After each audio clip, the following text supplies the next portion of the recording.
여러분 안녕하십니까. 에스퍼프 스포츠 분석관 유광수입니다. 먼저 오늘 경기 분석해드리기 앞서서 먼저 드리고 싶은 말씀이 있는데 저희가 예측하는 모든 경기들은 저희가 직접 시청하고 그 시청한 데이터베이스들을 토대로 다 예측하는 경기이기 때문에 여러분들께서는 조금 더 저희를 믿어 주셔도 될 것 같고요. 요새 또 저희 예측률이 나쁘지 않아요. 이번 경기도 제가 또 특별히 준비해온 픽이니까 많은 참고해주시면 고맙겠습니다. 자, 우리 먼저 K리그2 경기부터 살펴보겠습니다. 10월 10일 토요일 1시 30분에 있는 K리그2 경남FC와 FC 안양의 경기. 일단 경남FC는 네게바 선수가 지금 퇴장으로 출장 정지가 돼 있고, FC 안양은 유중현 선수가 누적 경고로 역시 출전 정지가 돼 있는데, 경남FC는 22라운드 서울 이랜드 원정 경기에서 1대0으로 패하면서 4위에서 5위로 좀 추락한 상태고요. 이번 경기 반드시 승리해야 승강 플레이오프 순위인 4위 안에 들어갈 수가 있습니다. 양측면 백성동 그리고 고경민 네게바 선수 공격력이 좋으나 일단 네게바 선수가 출전이 안 되고요. 센터백 이광선 선수가 수비 중심을 잘 잡아주고 있으나 골 결정력과 수비에서의 빌드업이 약하다라는 단점이 있습니다. 그리고 FC 안양 윙포워드 권용현 선수가 공간 침투 그리고 수비 가담이 좋아요.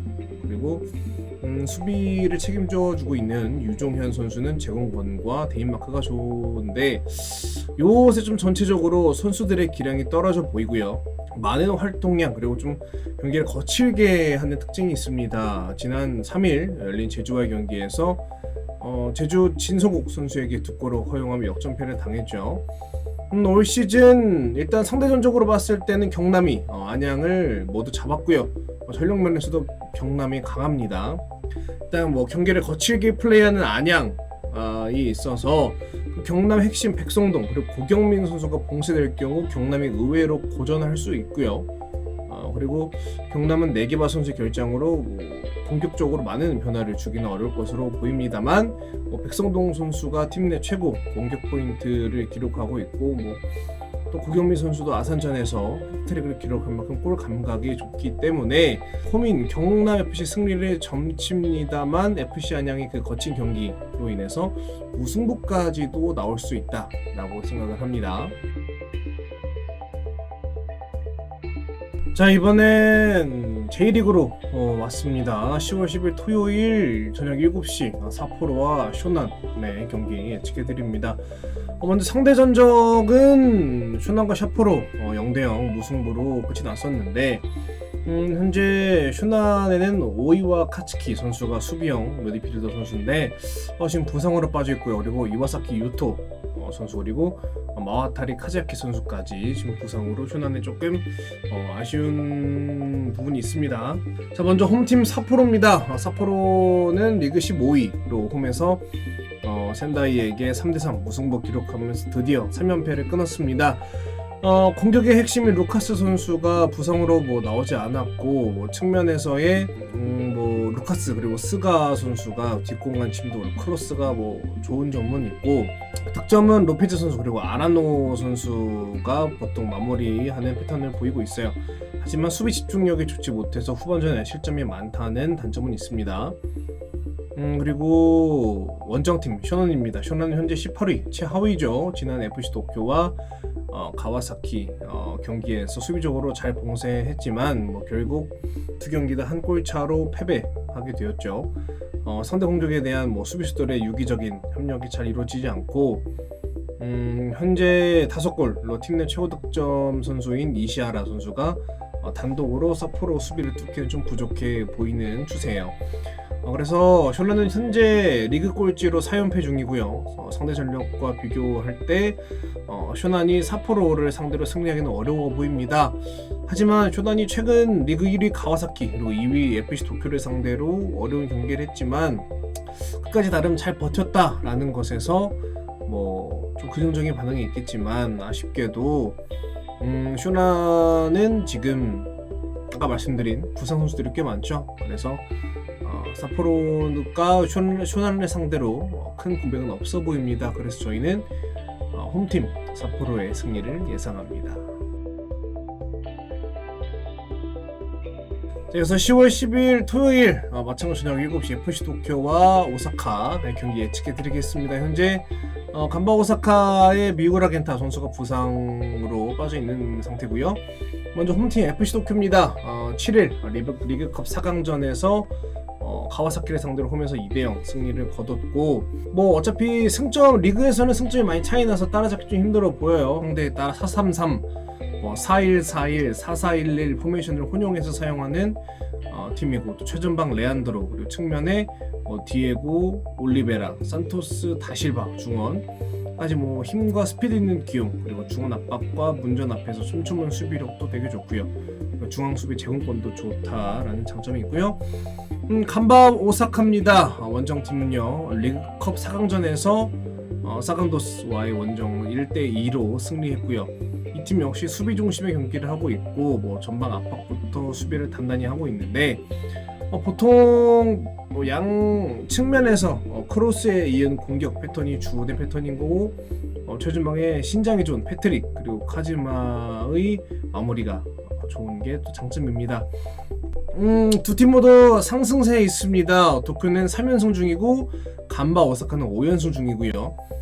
도쿄는 밀집 수비에서의 볼 처리, 그리고 수비에서 공간을 잘 내주지 않고 중원과 최전방의 힘과 스피드 있는 브라질 선수들의 결정력이 좋아서 충분히 간바 오사카를 상대로 득점은 무난히 할 것으로 예상은 하지만, 간바 오사카 측면 좋습니다. 그리고 상대의 공간을 내주지 않는 수비력도 좋은데, 도쿄의 중원과 과연 공격의 무게감을 잘 버틸지 그게 좀 관건이겠고요. 그리고 간바 오사카가 매경기 실점은 하고 있지만 수비에서 역습으로 가는 흐름은 굉장히 좋아서 도쿄를 상대로 득점을 못하지는 않을 것으로 보여요. 그래서 이번 경기는 먼저 홈팀인 도쿄의 승, 그리고 또는 간바 오사카의 승리, 그래서 승과 패로 예상을 합니다. 자, 마찬가지로 10월 10일 토요일 7시 J리그 시미즈 팀과 그리고 산프레체 히로시마 팀의 경기 예측해드리겠습니다. 먼저 홈팀 시미즈입니다. 지난 3일 오이타 원정 경기에서 2대1로 패배했으나 최전방인 투트라 그리고 카리노스 선수 빠른 움직임, 기술적인 부분은 좋았습니다만 수비의 흔들림은 좀 여전했다고 그런 평이 많습니다. 실점이 47점으로 현재 최다 실점 중이고, 앞으로 수비 보강이 제일 시급한 문제가 아닐까 싶고요. 원정팀 산프레체 히로시마 팀은요 지난 3일 사간도스와의 경기에서 레안드로 선수가 후반 종료 직전에 교체됐었고, 전반 2선 공격에서 아사노가 선수가 첫 골 득점 이후 또 두 골을 추가하면 3대0으로 완승을 했습니다. 이 팀 공수 밸런스가 좋고 공격 전개 흐름이 상당히 좋은 팀입니다. 수비 조직력도 준수해서 가와사키로 나고야 팀 다음으로 최소 실점을 하고 있는 팀이고요. 올 시즌 첫 번째 경기에서 우리 산프레체 히로시마가 4대1로 홈에서 승리했고, 또 이때 경기에서도 시미즈가 3백을 가져왔어요. 근데 공간을 좀 많이 내주면서 대패했죠. 이번 경기에서 딱히 히로시마에서 경기 중 퇴장 또는 부상이 나오지 않은 이런 변수가 발생하지 않는다면 큰 이변 없이 히로시마 팀의 승리를 예상합니다. 또 같은 시간입니다. 10월 10일 토요일 7시 J리그 우리 나고야 그리고 세레소 오사카 팀의 경기 예측해 드릴게요. 우리 먼저 나고야 홈팀 나고야입니다. 최근 상대팀에 따라서 경기력의 기복이 좀 있고요. 요네모토 선수와 이나가키 선수 이 중원 이 두 선수의 좀 무게감이 상당한 편이고요. 하지만 좀 역습을 주로 하는 팀에게는 패배를 보통 기록하고 있습니다. 이 팀 역시 특정 선수에게 기대기보다는 조직력으로 승부하는 팀이고, 그리고 이제 그 수비 라인 요시다, 마루야마, 나카타니, 오지석 이 수비 라인 안정감이 있습니다. 현재 리그 최소 실점을 기록하고 있고요. 원정팀 세로소 오사카는요 전형적인 4-4-2 시스템으로 수비 중심의 안정적인 경기를 펼치고 있습니다. 그리고 중원 선수들과 또 측면 아크센터에서의 적극적인 슈팅이 좋고, 올 시즌 가와사키 그리고 도쿄 그리고 나고야 가시마 팀 외에는 패가 없어요. 그 말은 공수 밸런스가 좋은 팀에게는 고전하고 있지만 측면에서의 역습을 주로 쓰는 팀에게는 강하다라는 말을 할 수 있겠네요. 두 팀 모두 조직적으로 플레이하는 스타일이고 그리고 전력상으로 좀 비슷해 보여요. 하지만 나고야 팀이 좀 홈에서 강한 모습을 보였고 새로 도착하는 홈보다는 원정에서 승률이 좀 높아요. 그래서 이번 경기 승부 좀 예측하기 어려운 경기지만 무승부가 적은 두 팀이고 당일 팀 컨디션에 따라서 승패가 좌우될 것으로 보입니다. 그래서 저희는 승패로 말씀을 드릴게요. 자, 또 같은 시간입니다. 10월 10일 토요일 7시 가시와와 비셀고베 팀의 경기인데요. 일단 먼저 홈팀인 가시와는 현재 골키퍼인 나카무라 코스케 선수, 그리고 공격수 토시마 사치로 선수, 그리고 수비에 타카하시 유지 선수가 지금 부상으로 빠져 있고요. 김승규 선수가 나와 있어요. 최근 또 컨디션을 회복하면서 지금 나카무라 코스케 선수를 이기고 최근 4경기째 계속 몸을 지켜주고 있고 그리고 또 얼마 전 7일 리그컵에서 요코마리를 상대로 1대0으로 승리했고 그리고 또 현재 리그 득점 1위죠. 장신 울룬가 그리고 섀도우 공격수인 에스카 나카마 선수와의 호흡이 꽤 좋습니다. 뭐 공격에 단조로움은 있는 팀인데 3명의 공격수들이 합쳐서 38골을 득점하고 있고 그리고 또 35살로 노장인 오타니 선수가 중원에서 공수 조율을 잘 하고 있다는 평이 있고요. 원정팀 비셀고베입니다. 최근 중원이 살아나면서 4연승을 기록하고 있고 지금 상승세를 기록하고 있는데 중원 핵심인 이니에스타 선수가 좋은 경기력을 여전히 보여주고 있고 후루하시 쿄고 그리고 더글라스 선수, 유타 고케 이 선수들의 득점력도 폭발적이고 이니에스타 선수도 2경기 연속골 그리고 매경기 도움도 기록하고 있어요. 지난 8월 여름에 비셀고베가 홈에서 패배했었는데 지금 좀 달라요. 비셀고베가 상대에 따라 4백 그리고 3백을 혼용하면서 조직력은 좀 떨어지지만 최근 중원과 함께 공격이 살아나면서 실점 이후 또 역전을 노려서 또 성공하는 그런 모습을 보여주고 있고 가시와는 득점 1인 울룬가 에스카 이런 선수들에서 나오는 크로스, 골 마무리 이런 것도 좋고 그래서 비셀고베를 상대로 충분한 득점이 예상이 됩니다. 이게 공격이 좀 매서운 팀 두 팀이 만났기 때문에 창과 창의 대결이라고 할 수 있겠죠. 그래서 저희는 승패로 예상을 해보겠습니다. 자, 10월 10일 토요일 7시 경기 많네요. 가시마와 요코FC 경기입니다. 먼저 홈팀 가시마 현재 히로세 리쿠토 선수가 부상으로 빠져 있고요. 수비수죠. 8월부터 패가 없었다가 또 갑자기 요새 최근 2연패로 달리고 있습니다. 매경기 득점력이 높았던 에베랄드 선수가 주춤하고 있는 모습이고 지금 중원의 시르와 미사오 선수 그리고 세도운 도이 선수와의 협력 수비가 잘 이루어지지 않으면서 조금 어려운 부분이 있지만 측면에서 최전방으로 이어지는 연결이 여전히 좋은 모습을 보여주고 있다고 해요. 수비는 강력하게 압박하는 모습은 아니지만 협력 수비로 지역 방어를 잘 하고 있고 다만 공격 시에 높게 올라가 있는 측면 수비가 뒷공간을 쉽게 내주는 이런 단점은 가지고 있다고 하네요. 원정팀 요코입니다. 수비 중심을 두고 경기하는 팀이고요. 측면에 유스케 마치오 선수가 돌파 그리고 득점은 잘하고 있습니다. 최전방에 세누마, 도밍게스, 미나가와 선수들의 득점력은 좀 떨어지고 있는 편이고요. 확실한 마무리를 할 선수가 없는 것 같아요. 공격에서 좀 볼을 소유하면서 상대 역습에 대비하는 모습도 보여줘야 되는데 공격 그 패턴에서 쉽게 상대에게 볼을 내주다 보니 역습 그리고 공간 침투에 많이 실점을 하고 있습니다. 지난 8월 첫 대결에서 요코FC가 승리했지만 이번 경기는 좀 그때와는 상황이 다르다고 판단이 돼요. 여름에 펼쳐진 살인적인 경기 일정으로 이변이 좀 많이 나왔고 가시마는 3일 만에 요코FC 경기를 했고 요코FC는 4일 만에 가시마 팀과 또 경기를 합니다. 체력적인 문제로 집중력이 떨어지면서 가시마가 패했었죠. 전력상으로는 좀 홈팀 가시마가 앞서 있고 여전히 에베랄두 선수를 중심으로 한 공격력이 짜임새 있게 높음으로써 저희는 홈팀 가시마의 승리를 예상합니다. 자, 이번엔 같은 시간 요코마리 그리고 오이타 이 두 팀의 경기 예측해드릴 텐데, 먼저 홈팀인 요코마리에는 지금 테루히토 나카가와 선수가 부상으로 빠져 있고, 또 요 타카노 선수도 빠져 있습니다. 요코마리 팀은 리그컵에서 가시와를 상대로 0대1로 패배했고요. 그리고 티아고 마틴스를 중심으로 한 3백은 측면과 중원 모두 공간을 많이 내주면서 매 경기 실점을 하고 있는 좋지 않은 상태고요. 공격은 지금까지 46득점으로 리그 1위인 가와사키 62득점 다음으로 많은 골을 기록하고 있고요. 최전방 공격수 주니오 선수가 수비 뒷공간 침투를 잘 해주고 있고, 신장이 좀 작지만 그 에리크 리마 선수는 그 혼전된 골문 앞에서 세컨볼을 노린 득점력이 참 좋습니다. 또한 양측면 공수 밸런스도 좋고 중원에서 최전방으로 연결되는 패스도 수준급이라는 평가를 받고 있는 팀이고요.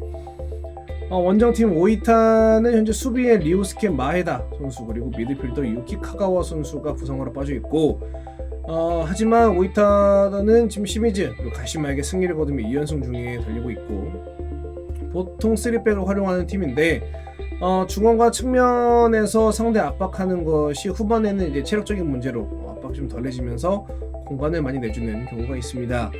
우측에 다나카 다스야 그리고 좌측에 유야 타카자와 선수의 그 측면 공격이 굉장히 날카롭고, 중원에 시미카와 도쇼 선수가 공수 조율을 잘 해주고 있어요. 하지만 이게 받쳐주는데 최전방에 확실하게 마무리해줄 선수가 없다는 게 오이타의 좀 아쉬움이겠습니다. 8월 첫 대결에서 오이타가 1대0으로 승리를 했습니다.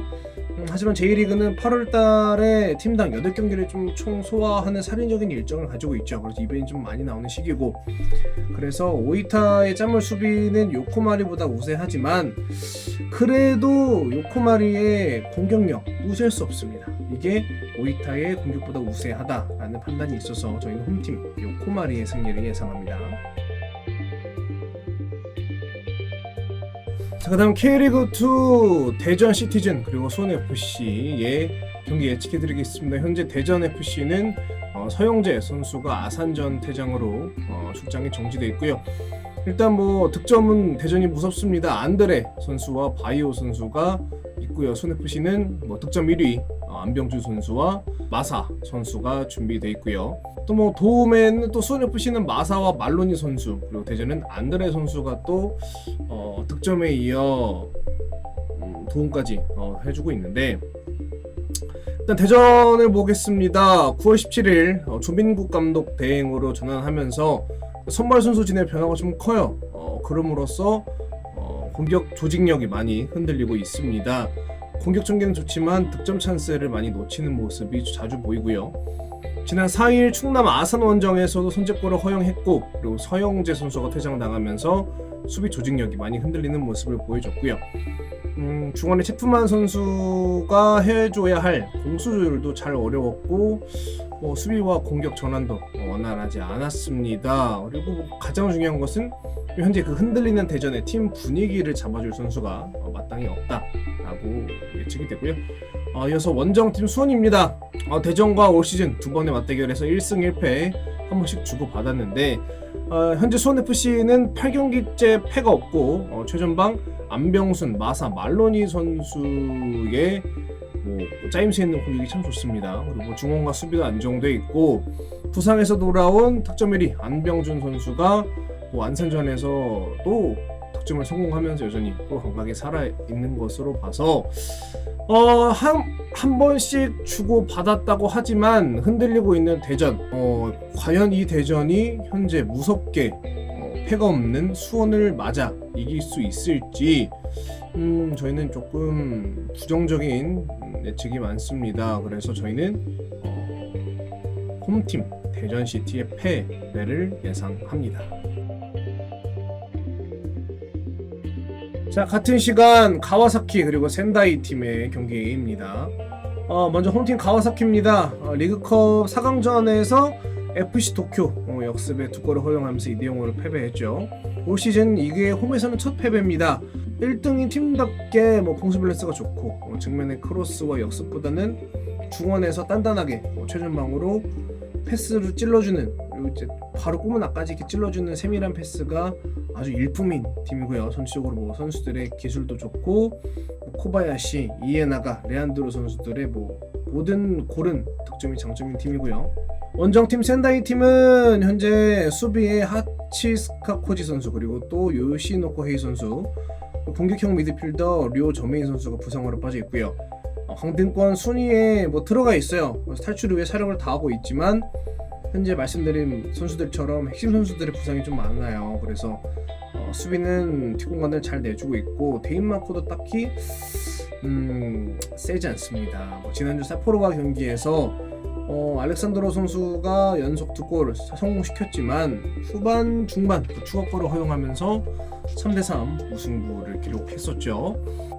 그래서 뭐 현재 1위 가와사키가 지금 리그컵 4강에서 패배했지만 부상자가 많은 센다이 팀을 상대로 무난하게 승리할 것으로 예상을 합니다. 가와사키 뭐 특별한 이슈가 없는 한 가와사키 팀의 승리 예상합니다. 자, J리그 마지막입니다. 사간도스 팀과 우라와 팀의 경기.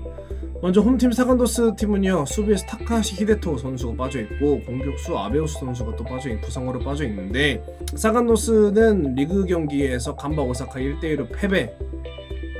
많이 뭐 주도권을 많이 뺏긴 상태로 경기를 하다가 이제 후반에 교체 투입된 렌조 로페즈 선수가 종료 직전에 득점을 하면서 겨우 뭐 한 골은 만회했어요. 이 팀은 상대 역습의 세터백이 침투에 들어오는 공격수에 대한 마크가 많이 부족하고요. 제공권도 약한 모습을 보여주고 있습니다. 공격 패턴은 이제 넓게 공간을 넓게 활용하면서 측면 크로스 이은 공격 전개하는 모습을 가장 많이 보여주고 있고요. 하지만 투톱 공격수들의 결정력은 좀 떨어지는 편입니다. 올 시즌 순위 상위팀 그리고 중원팀을 상대로 또 의외의 결과를 보여주기도 했어서 좀 기대가 되는 팀이고요. 원정팀은 우라와입니다. 수비 핵심의 센터백 토마스 선수가 나고야전에서 후반에 퇴장을 당했어요. 그래서 많이 위험했는 상황이었는데 골키퍼의 슈퍼세이버를 겨우 모면했죠. 그래서 뭐 어쨌든 나고야를 상대로 많이 밀어붙였지만 숫자도 부족하고 그리고 한 골을 내주면서 패배하게 됐죠. 우라바는 홈보다는 원정에서 좀 더 공격적인 모습을 보여주는 팀입니다. 측면 풀백에 오버래핑도 활발하고요. 그래서 공격적인 모습이 예상이 되지만 핵심 센터백이 퇴장으로 결장을 하고 좀 역습이 약한 모습이 있어서 경기장을 넓게 쓰는 사간도스 팀에게 얼마나 보여줄 수 있는가, 그게 좀 관건이겠습니다.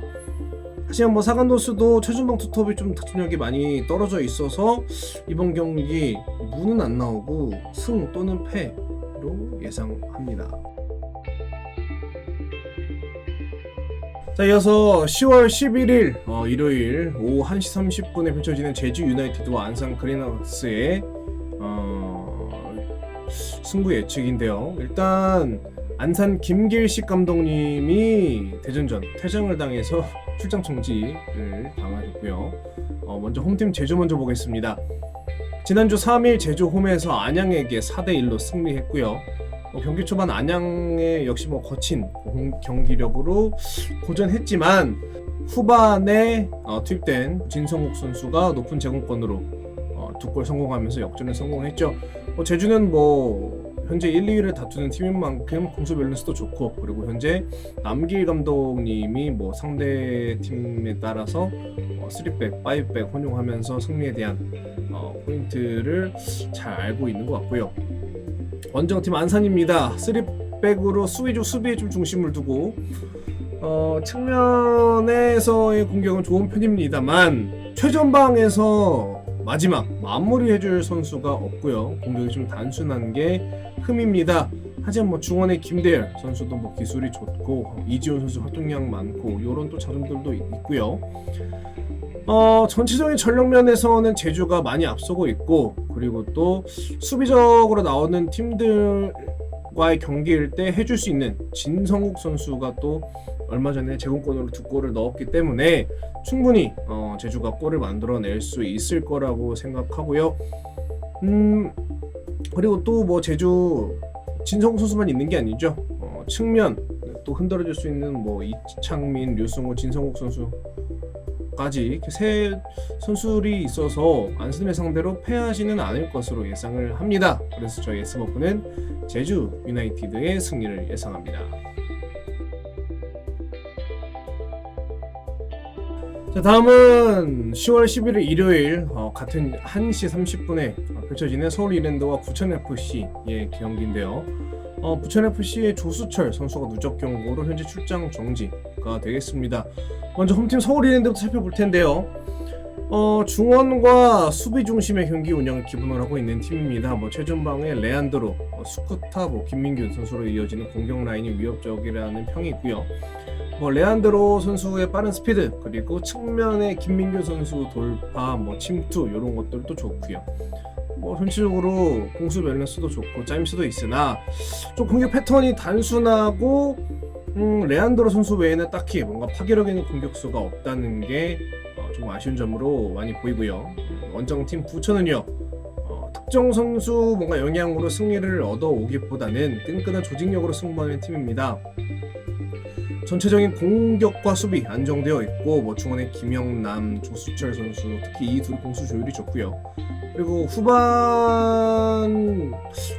한 중반 이후 약간 체력적인 부담이 좀 드러나는 팀이에요. 그래서 상대 팀에게 골을 허용하는 그 시간대가 보통 후반 중반부터 많이 무너지는 모습이 보여지고 있는데 일단 상대 정적 올 시즌 두 번의 맞대결에서는 서울 이랜드 3골을 넣으면서 모두 승리했는데 일단 홈팀의 서울 이랜드가 조금 더 승률이 높아 보입니다만 만약 부천이 선제골을 넣는다면 충분히 무승부 경기까지 볼 수가 있다 라는 생각이 들고요. 일단 공격의 과정 서울 이랜드가 우세하고 수비 조직력도 부천보단 나아 보입니다만 부천은 확실한 득점원도 없고 역습과 코너킹 상황에서 실점하는 경우가 많아서 저희는 홈팀 서울 이랜드의 승리를 예상합니다. 그리고 만약에 부천이 정말 선제골을 넣었다 그럼 이제 무승부까지 또 볼 수 있기 때문에 여러분들 잘 살펴보시면 좋을 것 같습니다.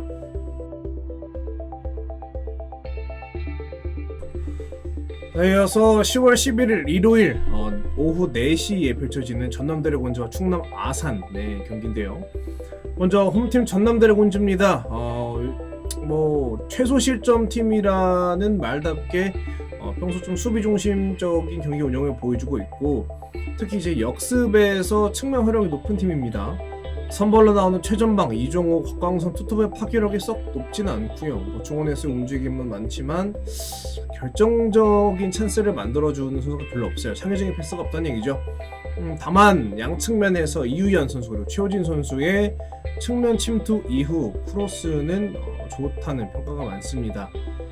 그리고 이제 중원의 황규 선수가 발기술이 좋고요. 그리고 이제 수비에서 공격으로 연결해주는 패스가 좋습니다. 보기 좋아요.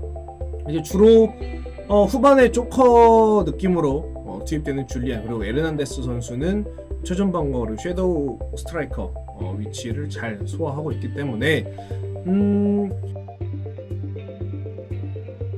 원정팀 충남 아산은 수비가 단단하지 못해요.